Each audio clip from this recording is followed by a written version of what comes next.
നമസ്കാരം മലയാളി വാർത്ത ഇൻസൈഡിലേക്ക് സ്വാഗതം.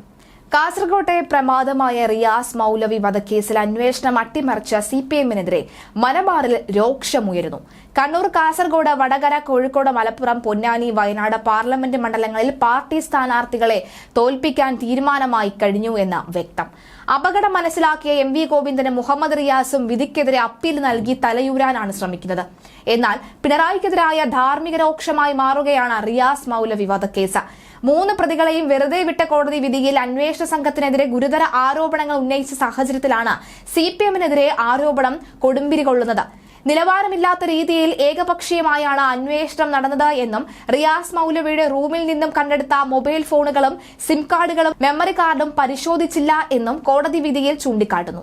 ഈ സാമഗ്രികൾ പരിശോധിച്ച വിശദാംശങ്ങൾ എടുക്കുന്നതിൽ അന്വേഷണ സംഘം പരാജയപ്പെട്ടു. ഇത് സംശയം ജനിപ്പിക്കുന്നതാണെന്ന മരണത്തിന് മുൻപ് റിയാസ് മൗലവി ആരൊക്കെയായി ഇടപഴകി എന്ന് കണ്ടുപിടിക്കാനുള്ള അവസരം അന്വേഷണ സംഘം നഷ്ടപ്പെടുത്തിയെന്നും കോടതി വിമർശിച്ചു.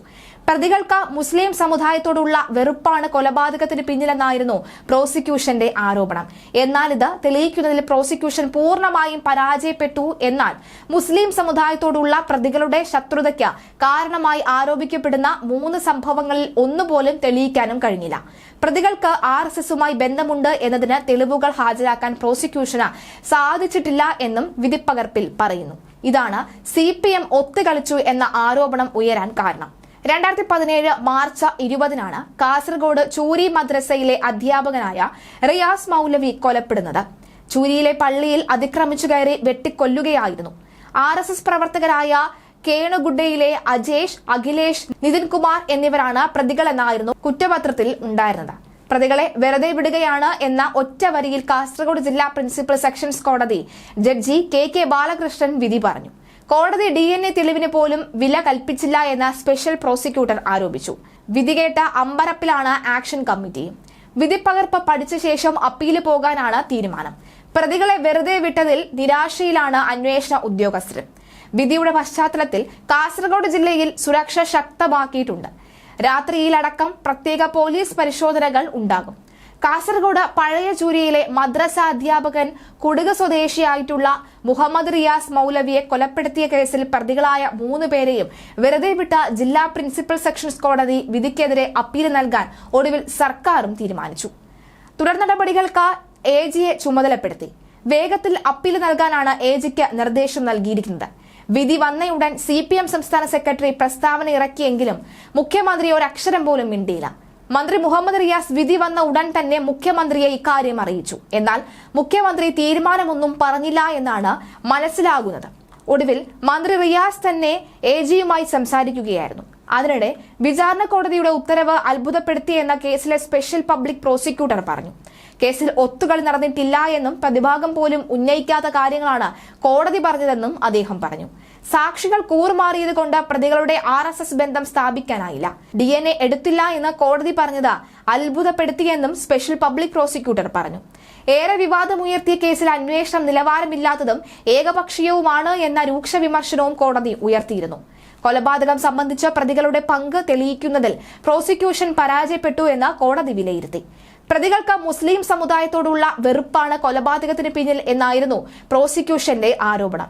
ഇത് തെളിയിക്കാനായില്ല. കൊലപാതകം, മതത്തിന്റെ പേരിൽ ശത്രുത വളർത്തൽ, ആരാധനാലയം അശുദ്ധമാക്കൽ, തെളിവ് നശിപ്പിക്കൽ തുടങ്ങിയ കുറ്റങ്ങളായിരുന്നു പ്രതികൾക്കെതിരെ ചുമത്തിയിരുന്നത്. 2017 മാർച്ച് 20-ന് പള്ളിയോട് ചേർന്ന മുറിയിൽ ഉറങ്ങുകയായിരുന്ന മുഹമ്മദ് റിയാസ് മൗലവിയെ കത്തികൊണ്ട് കുത്തി കൊലപ്പെടുത്തിയെന്ന കേസിൽ 3 പേരെയാണ് പോലീസ് അന്ന് പിടികൂടിയത്. കഴിഞ്ഞ 7 വർഷമായി ഇവർ ജുഡീഷ്യൽ കസ്റ്റഡിയിലായിരുന്നു. സംഭവ സമയത്ത് കണ്ണൂർ ക്രൈംബ്രാഞ്ച് SP ആയിരുന്ന A. ശ്രീനിവാസന്റെ മേൽനോട്ടത്തിൽ അന്ന് കോസ്റ്റൽ CI ആയിരുന്ന PK സുധാകരന്റെ നേതൃത്വത്തിലുള്ള പ്രത്യേക അന്വേഷണ സംഘമാണ് 3 ദിവസത്തിനകം പ്രതികളെ പിടികൂടിയത്. 90 ദിവസത്തിനകം കോടതിയിൽ കുറ്റപത്രം സമർപ്പിച്ച കേസിൽ 2019 വിചാരണ ആരംഭിച്ചു. 2022 പൂർത്തിയായി. ഇതിനോടകം തന്നെ 8 ജഡ്ജിമാരുടെ മുൻപാകെ കേസ് പരിഗണനയ്ക്ക് എത്തി. വിചാരണയിൽ 97 സാക്ഷികളെ വിസ്തരിച്ചു. 215 രേഖകളും 45 തൊണ്ടിമുതലുകളും കോടതി അടയാളപ്പെടുത്തി. അന്തിമവാദം പൂർത്തിയായ കേസിൽ വിധി പറയുന്നത് പലതവണ മാറ്റിവെച്ചിരുന്നു. നല്ലൊരു അവസരമാണ് പ്രോസിക്യൂഷൻ അതിലൂടെ നഷ്ടപ്പെടുത്തിയത് എന്നും പ്രതികളുടെ ഫോണുകൾ പരിശോധിച്ചു എങ്കിലും കേസിനെ അത് സഹായിച്ചില്ല എന്നും കോടതി നിരീക്ഷിച്ചു. അന്വേഷണം ശരിയായ ദിശയിലല്ല എന്നുമാണ് പലകുറി കോടതി തന്നെ കുറ്റപ്പെടുത്തിയത്. എന്തായാലും റിയാസ് മൗലവി വധക്കേസിൽ സർക്കാർ അപ്പീൽ നൽകണമെന്നാവശ്യപ്പെട്ട് LDF കൺവീനർ EP ജയരാജൻ രംഗത്തെത്തിയിട്ടുണ്ട്. കേസിൽ പ്രതികളായ 3 RSSകാരെ വെറുതെ വിട്ട നടപടി ഞെട്ടിപ്പിക്കുന്നതാണ്. RSSകാർ പ്രതികളായി വരുന്ന ഇത്തരം കേസുകളിൽ അവർക്ക് അനുകൂലമായ വിധി വരുന്നതിൽ ജനാധിപത്യ വിശ്വാസികളെ ഒന്നടങ്കം അത് കടുത്ത ആശങ്കയിലാക്കുന്നുണ്ട് എന്നും EP പറഞ്ഞു. EP ജയരാജന്റെ കുറിപ്പ് ഇങ്ങനെയാണ്: കാസർകോട്ടെ റിയാസ് മൗലവി വധക്കേസിൽ സർക്കാർ അപ്പീൽ നൽകണമെന്നാവശ്യപ്പെട്ടു.